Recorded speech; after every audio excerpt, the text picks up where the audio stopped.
లేవియకాండము 2వ అధ్యాయము.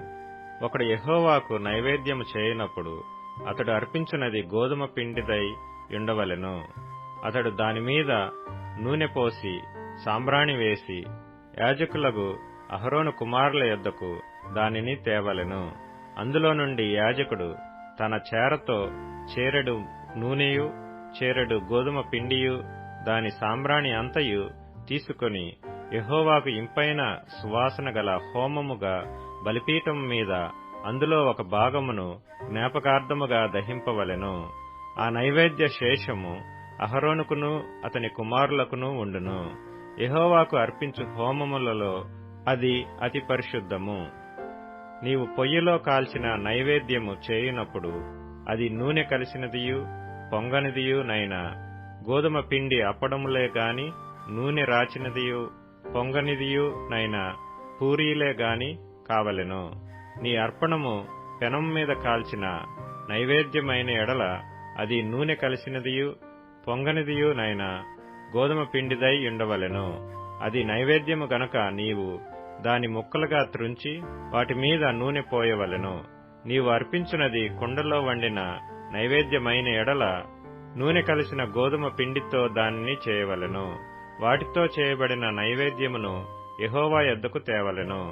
యాజకుని యొద్దకు దానిని తెచ్చిన తరువాత అతడు బలిపీఠము దగ్గరకు దానిని తేవలెను.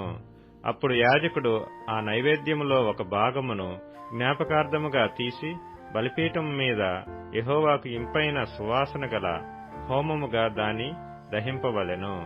ఆ నైవేద్య శేషము అహరోనుకును అతని కుమారులకును చెందును. యెహోవాకు అర్పించు హోమములలో అది అతి పరిశుద్ధము. మీరు యెహోవాకు చేయు నైవేద్యమంతయు పులిసి పొంగిన దానితో చేయకూడదు. ఎలయనగా పులిసినదైనను తేనె అయినను యెహోవాకు హోమముగా దహింపవలదు. ప్రథమ ఫలముగా యెహోవాకు వాటిని అర్పింపవచ్చును గాని బలిపీఠం మీద ఇంపైన సువాసనగా వాటిని అర్పింపవలదు. నీవు అర్పించు ప్రతి నైవేద్యమునకు ఉప్పు చేర్చవలెను. నీ దేవుని నిబంధన యొక్క ఉప్పు నీ నైవేద్యం మీద ఉండవలెను. నీ అర్పణములన్నిటితోనూ ఉప్పు అర్పింపవలెను. నీవు యెహోవాకు ప్రథమ ఫలముల నైవేద్యమును చేయునప్పుడు సారమైన భూమిలో పుట్టిన పచ్చని వెన్నులలోని ఊచ బియ్యమును వేయించి విసిరి నీ ప్రథమ ఫలముల నైవేద్యముగా అర్పింపవలెను. అది నైవేద్య రూపమైనది.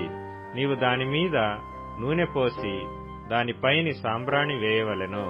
అందులో జ్ఞాపకార్థమైన భాగమును అనగా విసిరిన ధాన్యములో కొంతయు నూనెలో కొంతయు దాని సాంబ్రాణి అంతయు యాజకుడు దహింపవలెను.